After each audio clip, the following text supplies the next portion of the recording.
Galvis. Muchas gracias, señor presidente.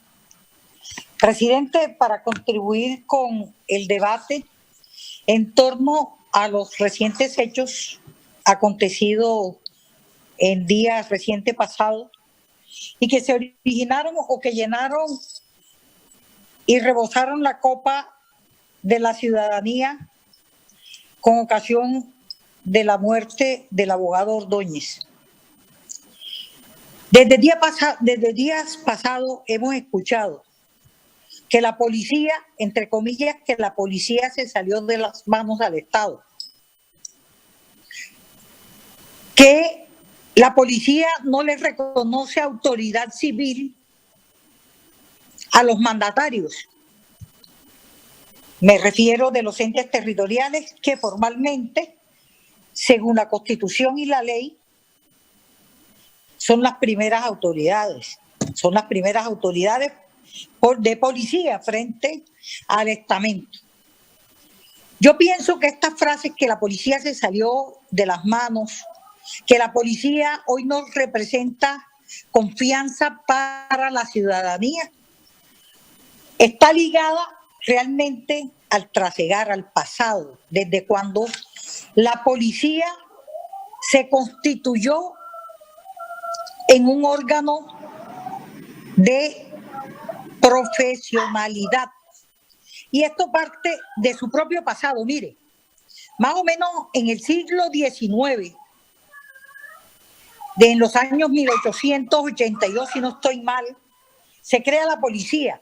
Pero como que se crea este estamento, se crea como una organización puramente civil, armada y adscrita a lo que hoy se llama el Ministerio del Interior y que antes se llamaba el Ministerio de Gobierno, que en sí mismo era el Ministerio de la Política.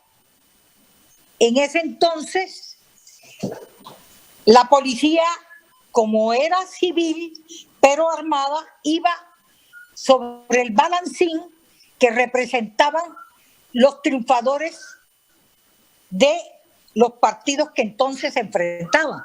Lógico, si subían los conservadores, ese organismo que era civil y político, pero armado,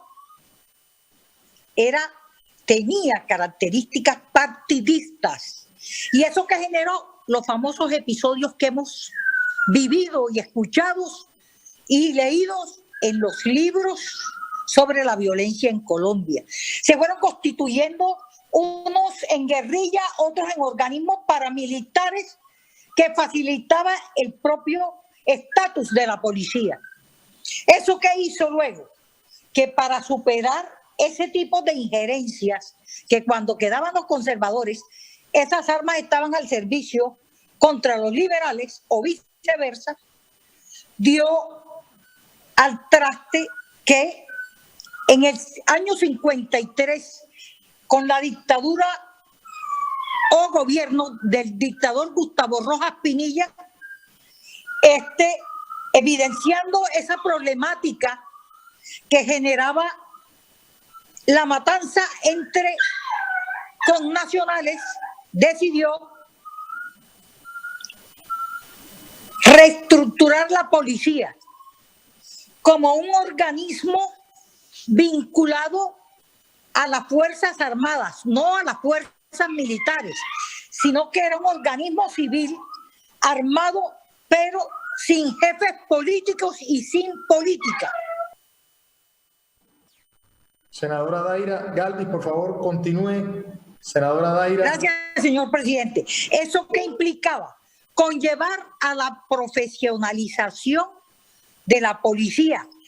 Lo hizo como un organismo técnico, una organización cerrada, tecnócrata, endogámica, relativamente confiable, que dio lugar a que en efecto no fuera brazo armado, partidista, político de nadie, pero sí la empoderó, y como generó una relativa confianza ante el fracaso de algunas funciones de policía administrativa que estaban en manos de civiles, se les fueron colgando una serie de funciones. Y fue así como se constituyó en la policía aduanera, se constituyó en la policía tributaria, se constituyó en la policía de tránsito, se constituyó en la policía de carretera, se constituyó en un sinnúmero de actividades que, estando en manos de civiles, se le fueron cargando ante el fracaso de la civilidad por la corrupción en el manejo de esa. Senadora Daira, tiene la palabra 1 minuto para que termine. Senadora Daira, para que termine. Gracias, señor presidente. Le pido un poquitico más, presidente, para poder terminar la idea. Esta confianza hace que la policía, víctima de su propio éxito, en parte, se desfasara. Realmente carece de cualquier tipo de organismo civil al cual pueda obedecer. Y para complemento, se redondea o se enfrenta a un estatuto de policía que terminó empoderándola mucho más, de tal manera que la policía hoy, si bien dentro de unos actos cree garantizar la posibilidad de convivencia pacífica de los civiles, su actuar no compagina y por el contrario contrasta cómo la ven los ciudadanos de este país, los de la civilidad. A eso obedece que hoy choquen esos intereses, que los derechos humanos no sean concebidos por la Policía Nacional y que por tanto no sean hechos aislados los sucedidos repentinamente en la semana pasada, sino que sean hechos que ameritan que revisemos las verdaderas actividades y lo que verdaderamente debe representar la Policía Nacional.